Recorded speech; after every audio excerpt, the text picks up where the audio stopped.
Hey, y'all. I love it when you talk back to me. All right, so it's December 1st, 1955. A young woman is clocking out of her job at Montgomery Fair department store. She walks onto the concrete floors and out the door and out into the cold and onto the street, and she makes her way to the bus stop. There she waits patiently, just like all the other riders, for the bus to arrive so that she can take that long journey home on public transportation. Now, if any of you have ever ridden MARTA or any type of transportation, public transportation, that's not the greatest way to travel, but it gets you where you're going, right? All right. So she gets on the bus and she finds her way to the section marked coloreds. And she sits down.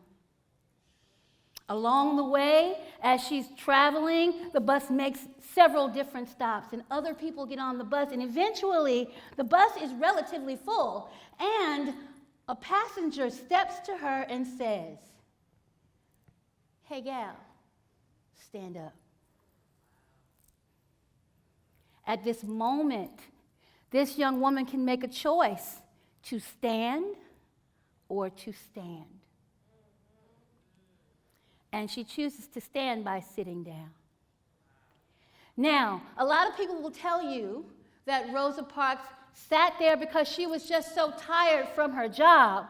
But I came to tell you what Rosa Parks said in an interview. She said when she told her own story, she was not that tired. She was just tired. See the difference when you tell your own story your way? Sometimes things can get, mixed up and things can be misunderstood or misinterpreted or just flat out lied about.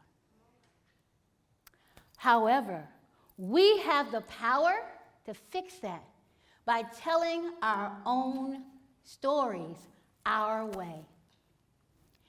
Maya Angelou once said, "The most agonizing thing to carry is an untold story." How many of us have things bottled up inside of us that we know could help someone, but we're afraid of being transparent? We're afraid of being authentic. We're afraid of telling our stories. One of the things I loved most about my childhood was after the day was done, after school was done, after work was done, we had the opportunity to sit with my grandmother and listen to her tell us about her life and her experiences and the things she faced as a black woman in America back in times when women were seen as less than. Has that really changed? But she would tell us stories about how she could work 18-hour days in the fields, priming tobacco or picking cotton. And then at the end of the week, the person who owned the farm would give her money to her husband. And then he would decide how much of that money she deserved to get for herself and their children. My grandmother used to tell us those stories, and I would get so angry. But then she would tell us stories of how she persevered through those times, how she found little ways to make things happen, to make him think that he was leading when she was actually leading him. There were so many times that my grandfather, God rest his soul, had no idea he had been tricked, fooled, and bamboozled. And it was hilarious to me because he was a big dude with a big personality. And he would have never, ever, ever contemplated the fact that little Miss Alma had gotten one over on him. But as she told us these stories, my world opened up, and I realized that the connection I had with her got deeper and deeper because I got to know her deeply. The world deserves to know your story. Here's the thing. If you don't tell it, who will? I decided that I needed to tell a story, my own. So I wrote a memoir called Just Eat the Beans, and to my surprise, it went international bestseller. My little old life about being a mom and being a wife and then not being a wife and still being a mom and then becoming a teacher and learning who I was as a person. Millions of people wanted that story, and so many more could identify with the activities and the experiences that I had, so much so that they would write me and say, "You wrote this book just for me." There is power in telling your story. I've gone on to write several other books. I'm not going to talk about that, but what I will talk about is here at Drew, we have phenomenal young authors. We have a program where 10th graders have the opportunity to write novels, to write fantasy and fiction and reality and epics, whatever they choose to write.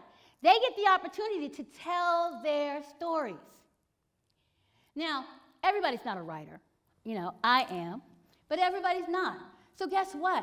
You don't have to write your story. Understand that stories are art. Just like any other type of arts, you can develop them in different ways. For instance, you can tell your story orally. I started my career doing oral storytelling. My favorite story to tell to elementary students was Wiley and the Hairy Man. It slayed everywhere I went because I used my body, I used my hands, I used my facials, I used my voice to create the art. Storytelling is visual. You can just talk your story.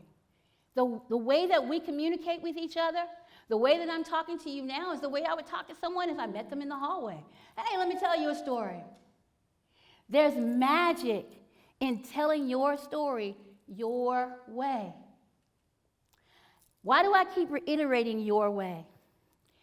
Because people have a tendency to allow other people to tell their story. Let's go back to Rosa Parks. If Rosa Parks had never done that interview, would we ever have known that she wasn't just tired from work, she was tired from the situation. And her being fatigued from the situation is what led her to do something that catapulted us into a civil rights movement. The power of telling your story your way. Once upon a time, there was a little girl. And that little girl knew nothing about where she came from.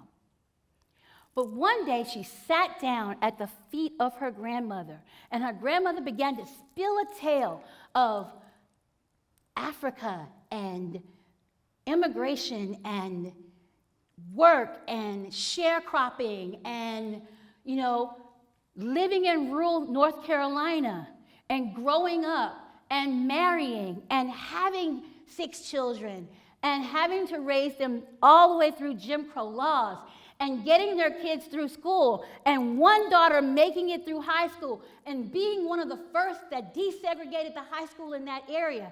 This is where Almena Mays comes from. This is part of my story.